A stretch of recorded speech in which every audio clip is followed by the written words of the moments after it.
On the outskirts of Berlin stand traces of the supercity that Adolf Hitler planned. Forgotten and abandoned, they are what remains of his attempt to build a new world capital. Hitler may have been responsible for more death and destruction than any individual in history. But he didn't only want to destroy, he wanted to build, to remodel his country according to his own vision. And this new city would be the project's showpiece. There's nothing like this has ever been tried or achieved. Nobody has ever replanned, rebuilt a whole city in this way. Hitler planned to create buildings bigger and better than anything that had gone before. A domed hall so large that the Eiffel Tower could be fitted inside it. A stadium that would hold 400,000 people. But his dream was never fully realized, and it died with him at the end of World War II. Only now, after 6 decades of research and using new computer graphic technology, is it possible to recreate the city that Hitler had intended for his people. This is Hitler's Lost World.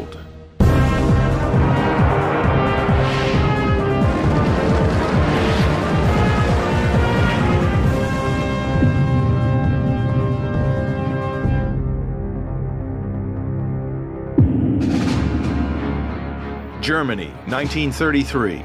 A nation made bitter and weak by the loss of World War I. Its people suffer the hardship of economic depression. And Adolf Hitler sweeps to power with the seductive promise of a new future. A future where Germans will take their rightful places as the leaders of the world, as the greatest military power. Hitler will rebuild their nation. He will create a new world capital on the site of Berlin. He will call it Germania. And throughout his career, Hitler will use buildings to symbolize Nazi supremacy, to stake a claim on a place in history, and as a means of presenting his carefully created image to the world. Hitler needed a man to make it happen. He chose Albert Speer, an architect only 28 years old. It would be Speer's job to bridge the gap between Hitler's dreams and the reality of construction. His youth was an important factor because he could, in that sense, become a kind of apprentice to Hitler. That is, he could build what Hitler was imagining. Their partnership would survive until the very last days of Hitler's life. Together, they embarked on a campaign deliberately to create buildings that would intimidate and overwhelm. That campaign began not in Berlin, but in southern Germany, the old Nazi heartland. The city of Nuremberg would become host for the Nazi Party's annual rallies. Speer designed a venue where the party faithful would celebrate the cult of their leader. Today, the site is derelict and overgrown, a memory of a shameful era. But Speer's vast open arena is still here. It's the size of 12 football fields, enclosed by 36 stone towers. At one end stands the Zeppelin Tribune, the platform where Nazi leaders would address uniformed ranks of party members. The platform is 1,300 feet long and 65 feet high. 60,000 people sat here to watch parades and military displays in the field below. Speer based his design on a stunning piece of classical Greek architecture, the Pergamon altar, which has been transported brick by brick in 1913 to Berlin's main museum. By echoing its construction, Speer was claiming that the Nazis could rival anything in history.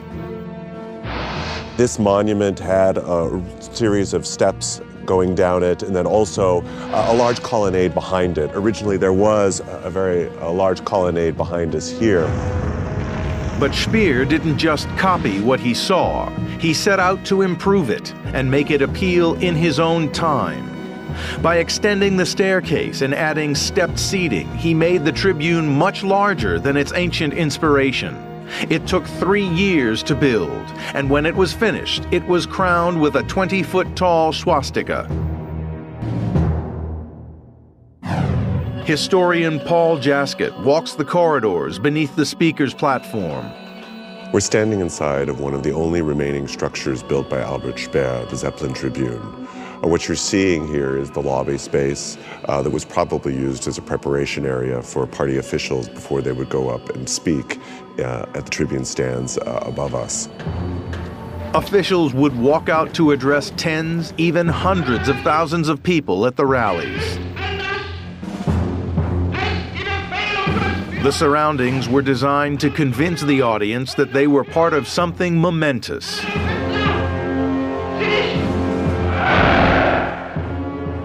The walls of this lobby are faced with marble. The floor is polished granite. The ceiling is covered with a golden swastika design mosaic. And yet Speer's most imposing work here at the Nuremberg rally site was a one-off spectacle, created not with stone or metal, but with light. At the 1934 rally, he used light to bind the masses together by enclosing them inside one huge outside space. Visible from up to 60 miles away, lights filled the sky, reaching 25,000 feet. It was said to be like a religious experience. The beams created what would become known as the Cathedral of Light. This rare footage captures the moment when the beams of 134 searchlights converged in the sky above the Zeppelin field. Speer used them to create an effect of community in the sense that they surrounded the entire Zeppelin field, so thousands of people, and then the lights would form above your head, and it would give you the sense of being inside although you were outside. The success of the Nuremberg rallies persuaded Hitler that the city needed a new indoor home for the party's massed conventions. He decided to build the Congress Hall, where up to 60,000 followers could gather to hear him and his henchmen speak. This would be a completely new type of building. Again, he took inspiration from the classical world, this time the Colosseum of ancient Rome. Hitler often talked about outdoing Rome, both architecturally and in terms of its military power. The Colosseum is 500 feet wide. Hitler's hall would be 200 feet wider. The architects were told to mimic its design and to use not modern concrete but only the finest granite. Hitler wanted prestige. He wanted buildings that would last 1,000 years. We're in the lower arcade of the Kongresshalle. It has a tier exterior and it is built out of solid masonry. What we're seeing here is the facing of that masonry interior, which is made out of very, very hard granite. And it's also a very fine grained granite, so it was a very expensive, very high prestigious kind of stone. Although the exterior of the Congress Hall exudes prosperity and success, the interior was never completed. The onset of war meant the inner walls and foundations lay crumbling and neglected. Paul Jaskett goes in search of what would have been. We're standing in the interior of what remains of the Congress Hall. There would be banked seating centered on a podium where the party leaders or Hitler would speak. At the top of the hall would have been a colonnade, and then the whole would have been capped by a ceiling which had a very large skylight bringing the natural world inside. The roof is missing, not collapsed or bombed, but never built. As war loomed, it became more important for the German state to deploy its resources elsewhere. The builders never returned to complete the job. Now, engineering experts wonder whether Hitler's plans for this building could ever have been realized. This would have been 200-meter spanning structure. There was no column support inside, and it's questionable whether they could have done that at this time. And we can certainly do it today. Now, using computer technology based on the original plans, we can finally reveal how the Congress Hall would have looked if Hitler's engineers had completed their task. Here, Hitler would have delivered speeches from a central pulpit to a crowd of over 50,000. Speer and Hitler had defined the blueprint for what they planned to build. Structures that would not just impress but overwhelm those who entered them. The next phase was to demonstrate this power to a global audience. Germany would host the Olympic Games, and Hitler would have Speer design a new stadium. It would be bigger than any built before or since. In 1934, work began on the largest stadium in Europe. The stadium hosted the 1936 Olympic Games and marked Hitler's arrival on the international stage. It was the next step in his plan to rebuild and rebrand Germany. Located 5 miles from the center of Berlin, it would focus the world's attention on Nazi Germany and its growing strength. The stadium would cost the equivalent of $250 million. 2 tiers of seating would hold 110,000 spectators, but Hitler's engineers were given just 3 years to complete it. They feared that the amount of work involved meant the stadium would not be ready in time for the opening ceremony. Hitler would not take no for an answer. An innovative solution was needed. The builders decided to sink the floor of the stadium and place the lower seating tier below ground level. Concrete construction was only needed for the upper tier, not for the lower tier. This would drastically cut the construction time, but more than that, it appealed to Hitler because it echoed the design of the arenas of ancient Rome, which also had sunken floors. He continued to meddle in other aspects of the design. Werner March, the stadium's architect, had planned an ultra-modern glass facade for the building's front. When Hitler saw these drawings, he got angry and he forced March to change the plans. He want no glass elements in the stadium. Hitler wanted the building to have a classical design. He demanded the facade be covered with stone. Stone was really significant to Hitler because of its prestige, because of its permanence, and because of its use by previously powerful regimes. This was to be more than just a sports arena. Its true function was as a monumental advertisement for Nazism. An opening was left in the stadium's west end. It gave a direct line of sight to a bell tower, the Führer Tower. Its overshadowing presence would be a constant forced reminder of Hitler's power. In fact, throughout the games, his secret police used it as a vantage point from which to watch the crowd. When he attended in person, Hitler sat with his men in a VIP box like a Roman emperor sitting in judgment over a contest between gladiators. And he choreographed an opening ceremony. For the first time, a flaming torch was carried from Greece's Mount Olympus to light a beacon in the stadium, a ritual which continues today.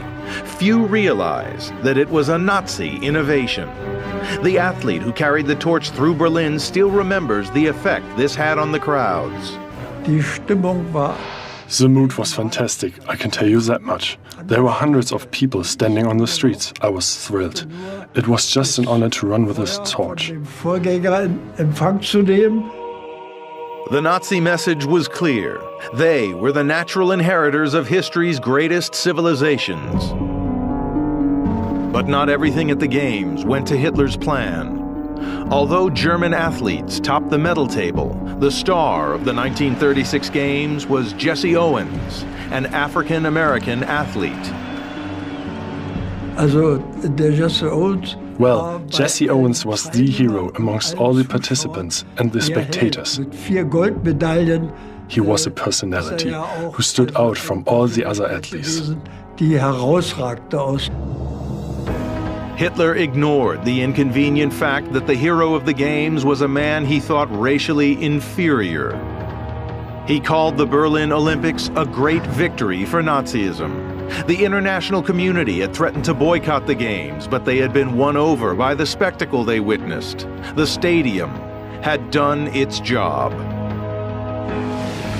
Hitler was delighted, and his response was immediate. Work was to start straight away on another stadium, the German stadium. It was to be even bigger. The stadium was meant to be an even greater expression of Hitler's claims for world domination. Just as the world was going to be dominated by the political will of Germany, so too would other aspects of life, including sports, for example, be also centered in the new peacetime empire of a German-dominated world. Hitler chose to build his new stadium in Nuremberg, site of his earlier triumphal rallies. This man-made lake marks the spot he chose. It is the only trace left of an attempt to build a stadium for 400,000 people. Our investigators pieced together what it would have looked like. Behind me was the original location of the German stadium. What remains of that is the hole dug for the foundation. This stadium was a building site at least up until the early stages of the war. Engineer Ed McCann doubts that the building as planned would have been viable. There's 400,000 people got to use this thing. They've got to get in and out. They've got to be organized so that they can get to their seats, be served with hot dogs, use toilets and all the rest of it. As the stadium gets bigger and bigger and bigger, the queue times get longer and longer and longer. Architect Speer was aware of the scale of the challenge. The highest point of the stadium would be 300 feet above the arena floor. Although elevators were planned to take spectators 100 at a time to the top 3 tiers, engineers were concerned about visibility. It was important for them to know, for example, whether you could see so far below from such a high stadium that had never been tried before. It's the same thing that influences stadium design today. I mean, if you get too far away, there's simply no viewing experience whatsoever. Speer's solution was to build a full-scale model of a section of the seating.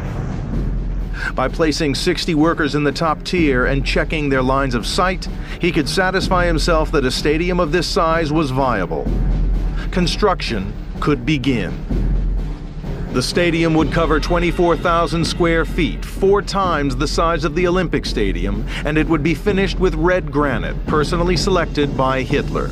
His demands went far beyond what the engineers could provide.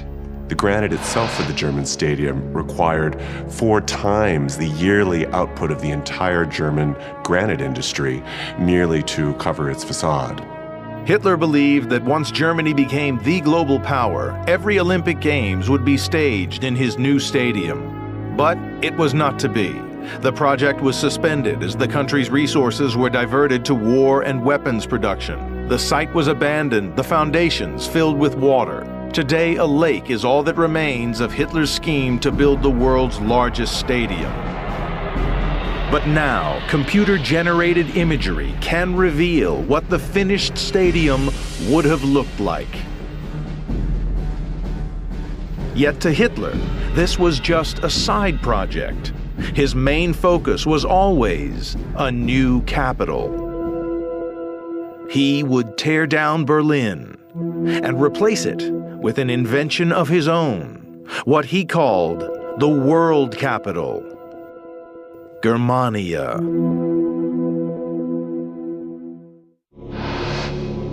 In Berlin, Hitler planned his most ambitious project.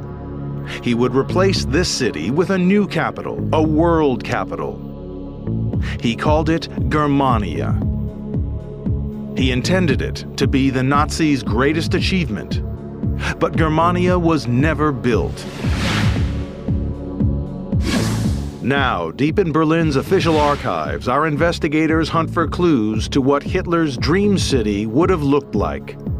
It's the same with all great dictators. They want to demonstrate their great power with architecture. And with Hitler, he wanted to show the world. Blueprints reveal ambition on an extraordinary scale. It was the visual tip of the iceberg for a very extensive restructuring of the entire social, political, and economic order. Hitler detested Berlin, a place he considered decadent and depraved. He pointed to Berlin as a city that was not emblematic of the power of a real Germany. Particularly, he talked about, for example, Jewish department stores as being a sign of sickness, architectural sickness, but also, of course, political sickness of the regime. Although Hitler had been elected leader by the German people, in fact only 1 in 4 Berliners had voted for him. Now he was in control, he would make them pay. His monuments would be built on the rubble of their homes. A model from the time reveals Hitler's vast ambition for the new city's layout. It would require over 60,000 apartments to be bulldozed and more than 100,000 people to be made homeless. Planning started in 1936, and as it moved into construction, Speer was given unprecedented freedom. As Inspector General of Building, Speer was not only independent of the state in many ways, but he was also in charge of a huge bureaucracy. This was dozens, if not thousands of people. Central to Hitler's plans was the building of the Reich Chancellery, part palace, part administrative center. A lavish setting where he could impress visitors. The Reichschancellery was all about showing a very dominant Hitler to foreign dignitaries and foreign diplomats. Speer had 12 months to construct this building. It would take 4,500 men working round the clock in 3 shifts. They finished with just 2 days to spare. Today, nothing remains of Hitler's headquarters. Allied bombing destroyed all traces of the Chancellery. Modern apartments stand in its place. Berlin historian Tony Letizier takes us to the site of Hitler's former power base. We're walking westward along Forststrasse, and we've just come to a bend in the road. It's from this point onwards extended Hitler's new Third Reich Chancellery, which was opened in January 1939, having taken only 1 year to construct. To celebrate the Chancellery's opening, Hitler hosted a dinner for foreign ambassadors and VIPs. Those guests were met by an extraordinary sight. They found themselves in a stunning reception room, at the end of which stood doors 17 feet high. These doors opened onto a hall decorated with mosaics. But even this was not the building's grandest feature. From the end of this building to the next building we come to was the center section of Hitler's Reichschancellery. This gallery which confronted it was based on the idea of the Hall of Mirrors at Versailles, but Hitler wanted it bigger and better, so it was nearly 500 feet long. Hitler insisted the floors be kept highly polished. It was said he wanted diplomats to practice moving on a slippery surface. The focal point of the building was Hitler's office, adorned in red leather and swastikas. The office, indeed the whole building, was designed to exude Hitler's power, to be a fitting headquarters from which he could preside over the German Reich. Although none of it survives today, we can use the latest 3D technology to reveal how the finished chancery looked. Although as the administrative center, it was the most important of the buildings in Germania, the intention was to fill the city with other far more impressive structures. And Speer was responsible. Now one of Hitler's most trusted men and promoted to the position of armaments minister, he found himself presented with ever greater challenges. Hitler's ambition was only increasing, and the development of his vision for Germania reflects that. On a visit to Paris, he had greatly admired the city's neoclassical monuments. He particularly liked the Arc de Triomphe. And typically, he wanted one for himself. His triumphal arch, however, would be twice as high and 4 times wider than the one in Paris. It would stand at the center of his city. And it would weigh 25 times more than the Arc de Triomphe, a weight of 2.5 million tons. This was the part of the design that most worried Speer. Berlin, what was to be Germania, stood on swampland. In central Berlin, his response still stands, the derelict remains of an experiment to discover whether Hitler's arch would simply sink into the ground. Massive blocks of concrete and steel were erected where the arch was meant to stand. Known as the GBK, short for the German for load-bearing body, they exerted a pressure of around 11,000 pounds per square foot. Architect Michael Richter investigates the test site. We are standing in front of the GBK, the Großbelastungskörper, and attempt to see if the triumphal arch planned by Adolf Hitler could have stood. Speer's engineers worked to a simple formula. If the block sank no more than 2.5 inches, it was safe to build the arch. Inside lies the forgotten chamber where the experiment was monitored. We are now entering the upper measuring chamber. Here is where the actual measurements in the GBK were carried out. And from this upper chamber, it goes even deeper into a further room. Deep inside the GBK lies a hidden shaft. Below this hatch are testing rooms used by Speer's engineers. This is the central shaft that runs across 3 levels. It's 30 feet deep. And at the end, there are 4 chambers where the measuring devices used to be. The chambers below contain pressure gauges to monitor the GBK's sinkage rates. The engineers monitor the tower's subsidence visually. Here on this pillar, there stood an optical measuring device that was aimed at a point outside the GBK through this pipe, comparing the height of the object outside with this water level indicator in the upper measuring chamber to determine the sinkage of the GBK.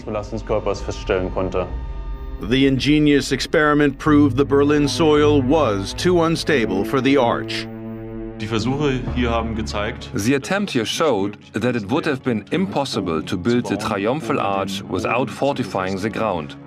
The GBK sank by more than 7 inches between 1941 and 1944. Still, Hitler would not accept his arch could not be built. He instructed his people to continue looking for a solution. The GBK is still sinking today, and although Hitler's engineers continued with their work, the arch was never built.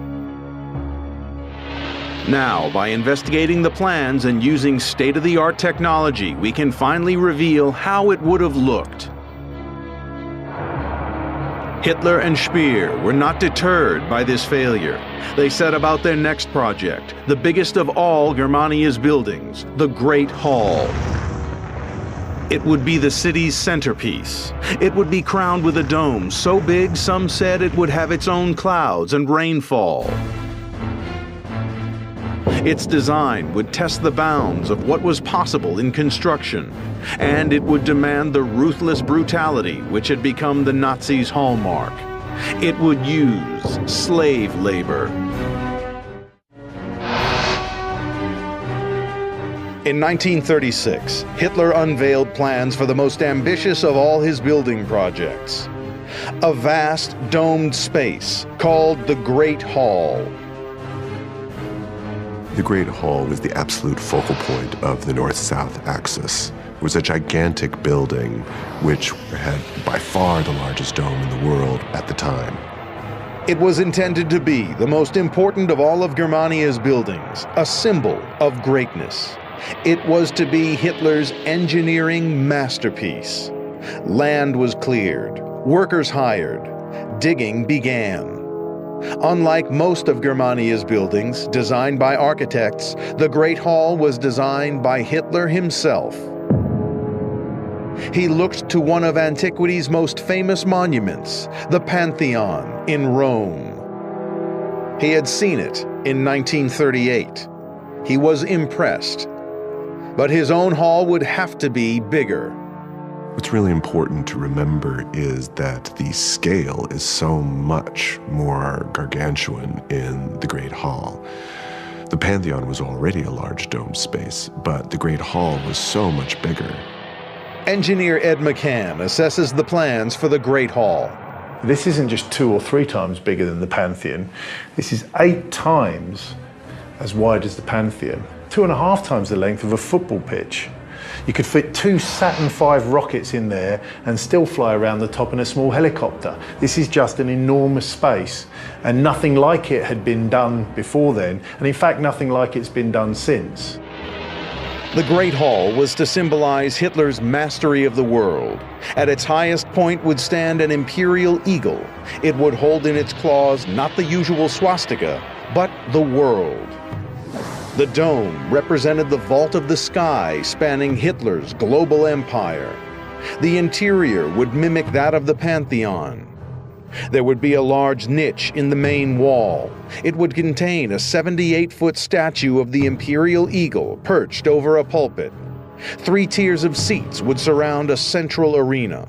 Around these would be 100 pillars, 3 stories high, reaching to the coffered ceiling. The building was intended to hold up to 180,000 people. Looking up, they'd have seen a roof that rose almost 1,000 feet above them. And the intention was to build it all from granite. Some experts have questioned whether Speer could have built a structure of such colossal dimensions.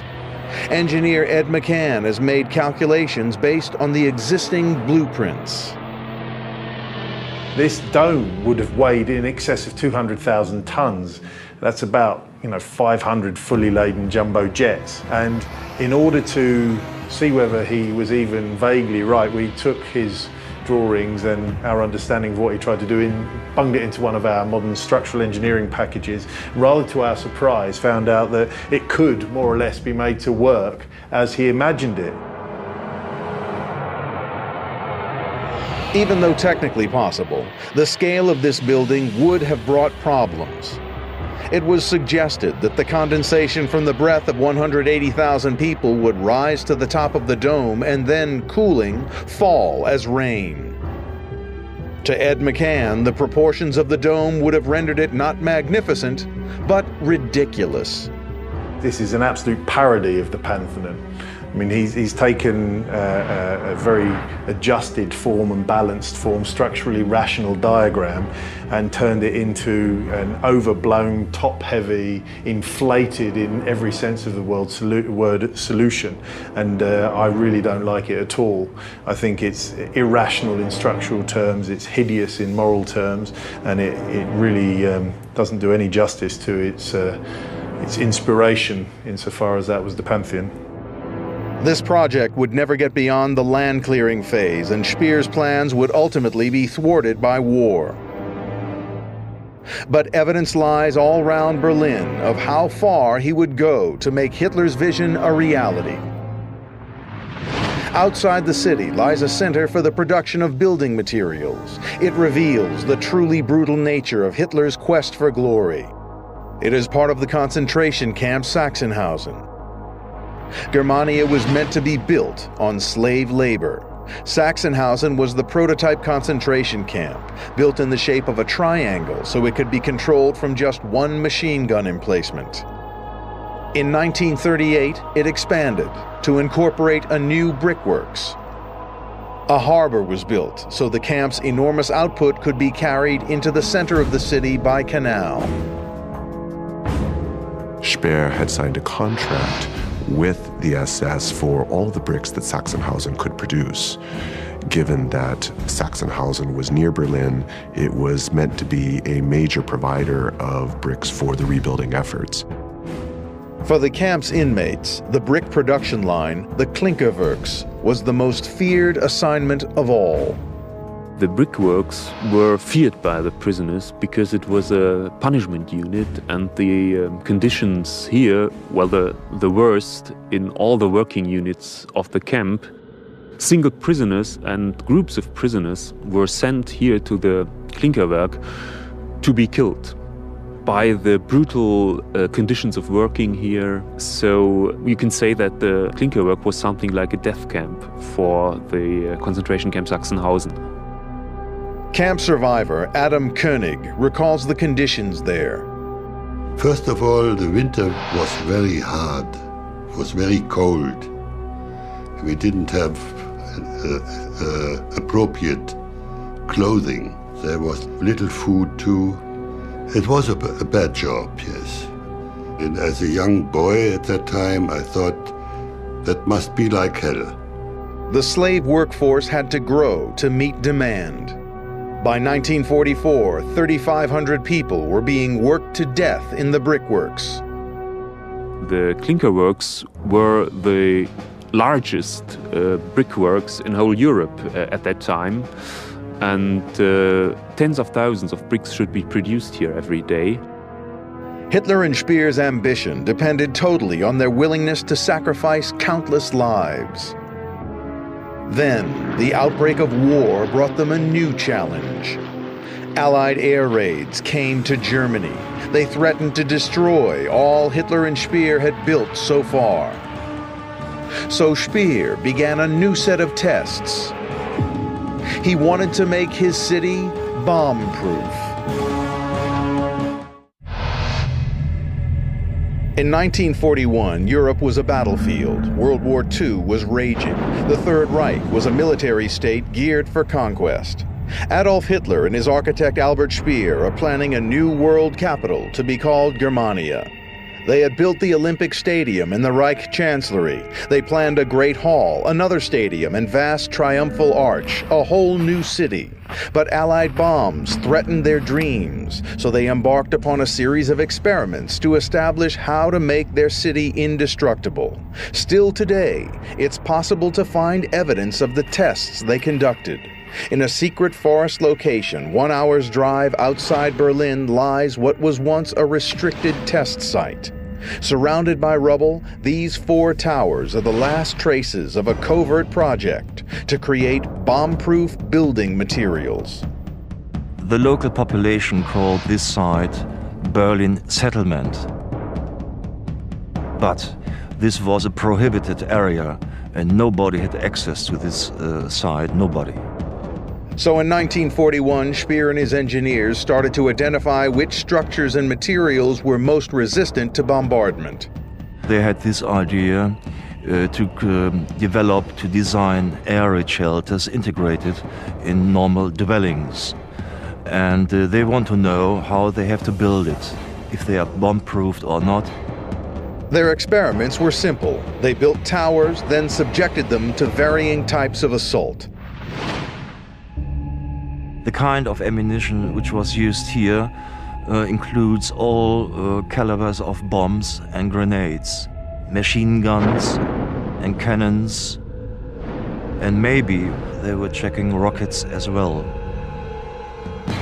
The engineers developed techniques to reinforce walls. They braced concrete with steel rods. 500 yards from the towers stands a lonely piece of wall, nearly 7 feet thick and 20 feet high. It still bears the signs of impact from a rocket. These tests had 2 purposes: to determine how thick a wall had to be to withstand an Allied rocket attack, and to find out how fast a rocket would have to travel to penetrate such a wall. No written evidence remains of these tests. The detailed records of their results have been lost or destroyed. But it's clear that the Nazis had the technology to build structures that could survive a direct hit. They knew how to build effective bomb shelters. The only problem was the time it would take and the cost in materials and labor. While Hitler pushed ahead with his dream of creating the perfect city of Germania, the priority for his engineers became defense and survival. The order was given to create over 1,000 bunkers and 6 anti-aircraft towers for Berlin. Ultimately, there were only enough spaces in the shelters for 10% of the population. And yet 200 million cubic meters of reinforced concrete were used. Today, beneath the streets of Berlin are the remains of the vast complex of underground bunkers. Few of the commuters who use this metro station every day realize that a perfectly preserved air raid shelter exists below them. This shelter was built to accommodate 1,400 people, but during the bombings, almost 5,000 people crammed into these rooms. As you can see, in every room here we have a sign, and the sign tells us how many people are allowed to be in the room. Here it is 20 persons. But during the air raids, more and more people try to get safe inside the bunkers, and so in here, in this room, there were sometimes more than 60, 70 people. There was no ventilation system, no air shafts. Citizens faced suffocation and the threat of gas leaks. Sometimes they would have to evacuate the bunker in the middle of an air raid. The electricity supply was often interrupted, plunging the shelters into pitch darkness. The engineers used a drastic and toxic solution. People were meant to find their way by the dim glow emitted by phosphorus paint. During the air raids, the light fails often, and so you have to be prepared. You see, in a dark bunker, you don't see anything, and therefore this whole room and many rooms inside here were painted with phosphorized color. Here you can see how it works.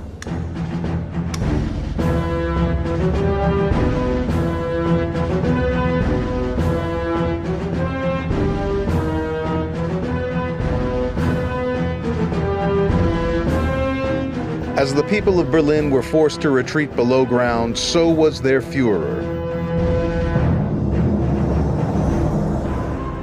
All important leaders in this time in the world has had his own bunker. Stalin, Mr. Roosevelt, for example, I'm sure, and Mr. Churchill.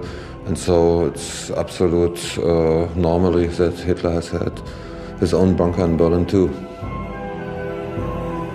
Hitler's personal bunker was sealed by the Soviet army that captured it.